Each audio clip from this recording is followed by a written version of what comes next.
Hello, मैं doctor Saroj Gupta राजकीय मीरा कन्या महाविद्यालय उदयपुर में एसोसिएट प्रोफेसर के पद पर कार्यरत हूँ। आज मैं आपको प्रथम वर्ष कला के द्वितीय प्रश्न पत्र के टॉपिक अलाउद्दीन खिलजी की मंगोल नीति और उसके राजत्व सिद्धांत के बारे में बतलाऊंगी। जैसा कि विदित है, पिछले वीडियोस में मैंने आपको अलाउद्दीन की प्रारंभिक विजय, उसका प्रारंभिक जीवन, उसके उत्तरी भारत की विजय और उसकी दक्षिणी भारत की विजयों के बारे में चर्चा की है। आज हम सर्वप्रथम अलाउद्दीन खिलजी की मंगोल नीति के बारे में चर्चा करेंगे। अलाउद्दीन के शासनकाल में 1297 से 1306 ईस्वी तक मंगोलों के 6 आक्रमण हुए। पहला आक्रमण दाऊद खां का आक्रमण था, वो 1297-98 में हुआ। 1,00,000 सेना के साथ ट्रांस ऑक्सियाना के मंगोल शासक दाऊद खां ने भारत पर आक्रमण किया। अलाउद्दीन ने अपने 2 सेनापतियों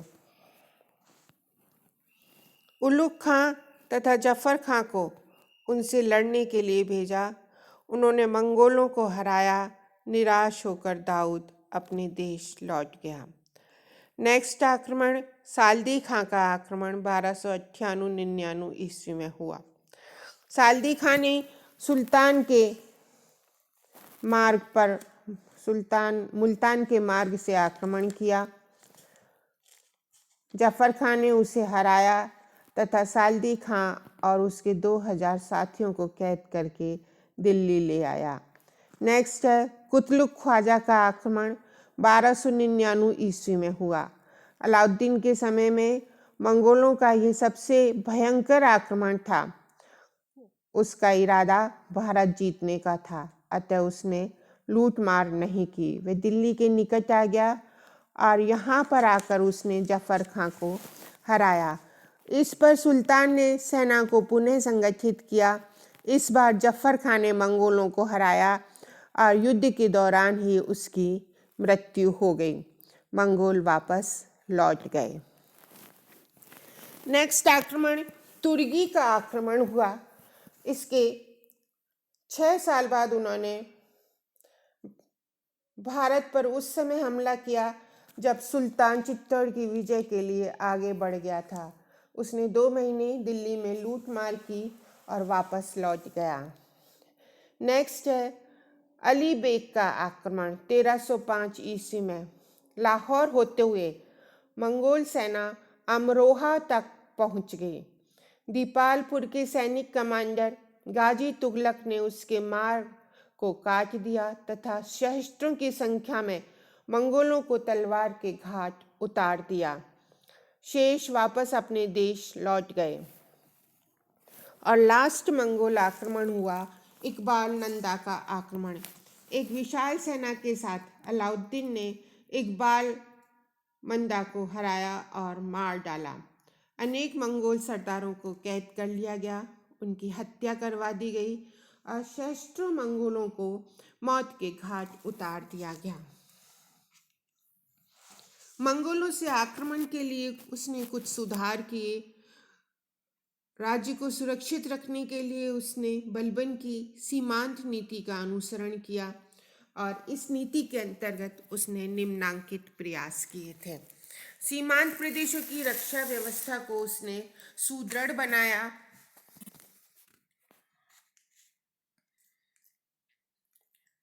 पुराने किलों की मरम्मत कराई, नए किले बनवाए। उनकी रक्षा के लिए योग्य वीर सेनापतियों को नियुक्त किया और इन किलों में समना और दीपालपुर के किले मुख्य थे। नेक्स्ट उसने राजधानी की सुरक्षा की व्यवस्था की। अलाउद्दीन ने राजधानी की सुरक्षा की पूर्ण व्यवस्था की थी। सीरा में एक नए दुर्ग का निर्माण किया गया। दिल्ली के प्राचीन दुर्ग की मरम्मत करवाई गई। उसने अपनी सैनिक शक्ति में वृद्धि की। युद्ध का सामान बनाने घोड़ों को दाग लगवाने, सैनिकों की कवायद आदि के नियम बनाने तथा उनके निरीक्षण का भी उसने प्रबंध किया। घुड़सवार फौज की संख्या और कुशलता में उसने वृद्धि की। सुरक्षा की दृष्टि से किलों में चारों ओर खाइयां खुदवाई और लकड़ी की दीवारें बनवाई गईं। मंगोलों के आक्रमण तथा उनकी गतिविधियों की जानकारी प्राप्त करने हेतु गुप्तचरों का जाल संपूर्ण राज्य में बिछा दिया गया। उसने यातायात के साधनों में वृद्धि की, जिससे कि सेना सुगमता से आगे बढ़ सके।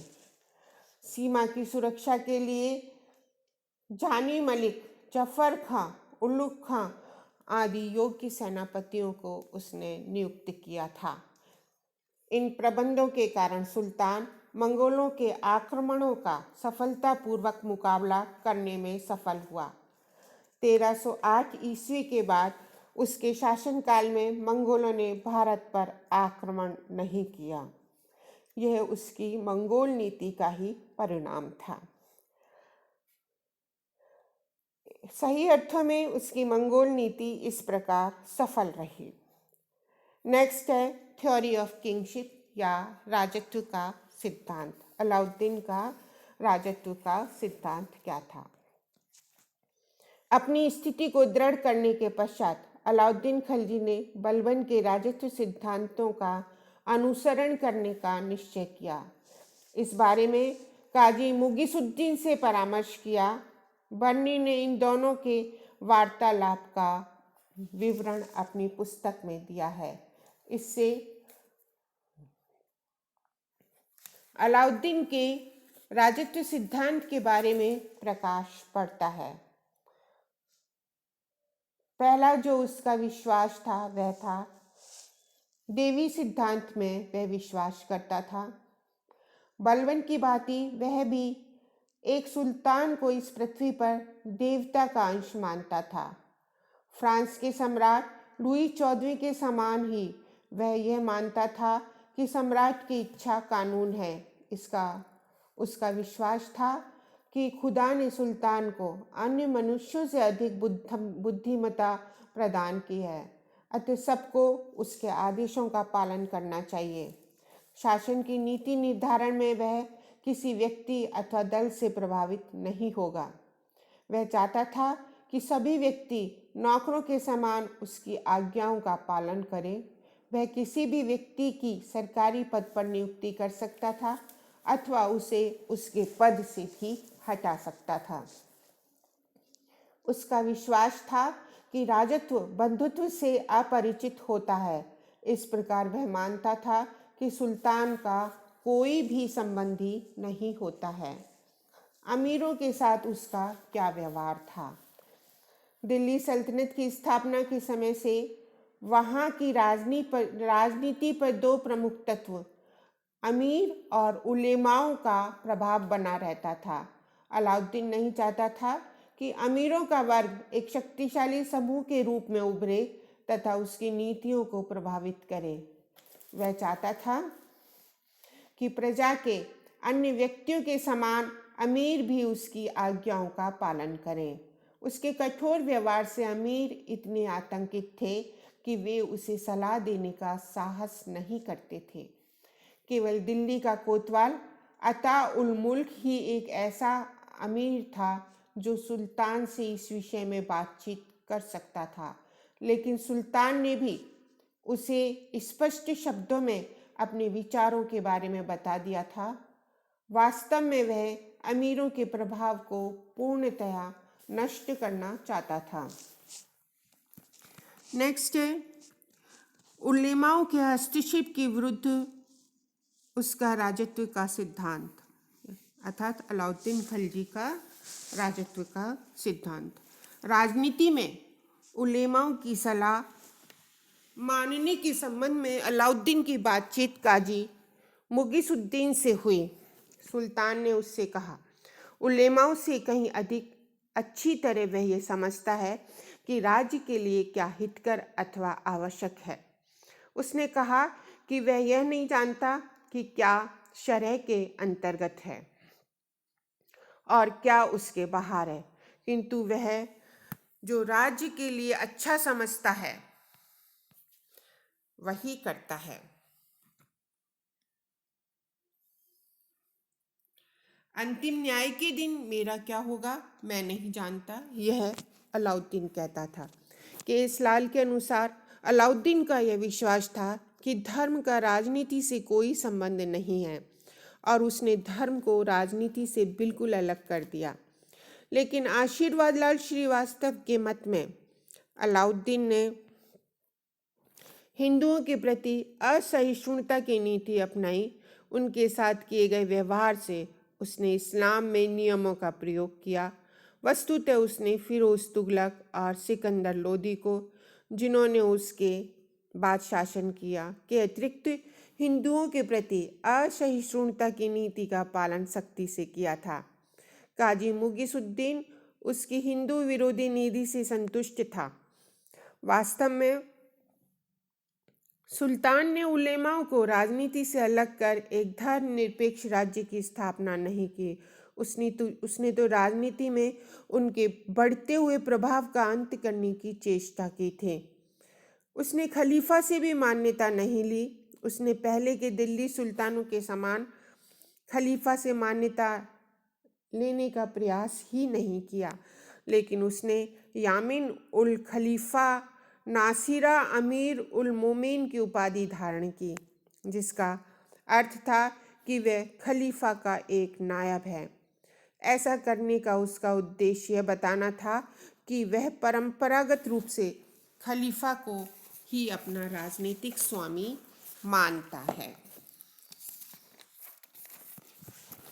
हिंदुओं के प्रति उसकी नीति, हिंदुओं का दमन करना उसकी नीति का एक अभिन्न अंग था। काजी ने उसे बताया था कि इस्लाम के नियमानुसार एक हिंदू खिराज गुजार अर्थात करदाता तथा उन्हें निर्विरोध व आदर सहित करों का भुगतान करने वाला होना चाहिए। यदि पदाधिकारी उनसे मुंह में निष्कृष्ट पदार्थ डाले, उनके मुंह में थूके भी, तो उन्हें उसे ग्रहण करना चाहिए।